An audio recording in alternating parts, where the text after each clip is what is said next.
আগামী 12 ফেব্রুয়ারি দেশের সব ৩০০ সংসদীয় আসনে ত্রয়োদশ জাতীয় সংসদ নির্বাচন অনুষ্ঠিত হবে।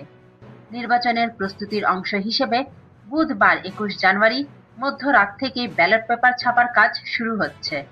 বুধবার অন্তর্বর্তী সরকারের প্রধান উপদেষ্টা অধ্যাপক মোহাম্মদ ইউনূসের সভাপতিত্বে অনুষ্ঠিত আইন শৃঙ্খলা সংক্রান্ত এক গুরুত্বপূর্ণ বৈঠকে এই সিদ্ধান্তের কথা জানানো হয়।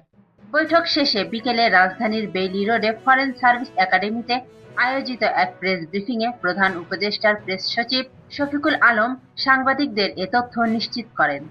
প্রেস ব্রিফিংয়ে শফিকুল আলম বলেন, নির্বাচন কমিশনের সচিবের বরাতে জানানো হয়েছে যে পাবনা ১ ও পাবনা ২ আসন নিয়ে যে জটিলতা তৈরি হয়েছিল তা সম্পূর্ণভাবে নিরসন হয়েছে।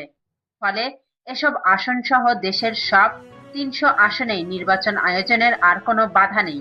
তিনি আরও জানান, নির্বাচন কমিশন নির্বাচনকালীন নিরাপত্তা, আইন-শৃঙ্খলা পরিস্থিতি এবং প্রশাসনিক প্রস্তুতি নিয়ে সন্তোষ প্রকাশ করেছে।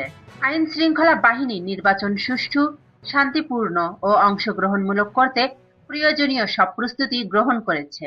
সূত্র জানায়, ব্যালট পেপার ছাপার কাজ শুরু হওয়ার মাধ্যমে নির্বাচন আয়োজনের চূড়ান্ত ধাপে প্রবেশ করল নির্বাচন কমিশন।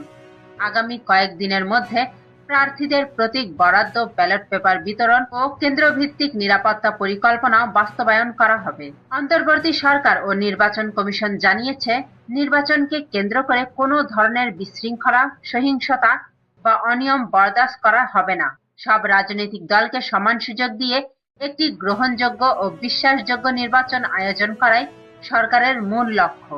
রাজনৈতিক অস্থিরতা ও প্রশাসনিক সংস্কারের প্রেক্ষাপটে অনুষ্ঠিত হতে যাওয়া এই নির্বাচনকে ঘিরে দেশবাসী সহ আন্তর্জাতিক মহলের দৃষ্টি রয়েছে। আগামী 12 ফেব্রুয়ারি অনুষ্ঠিত এই নির্বাচনের মাধ্যমে দেশে গণতান্ত্রিক প্রক্রিয়া আরও দৃঢ় হবে বলে আশা প্রকাশ করা হচ্ছে।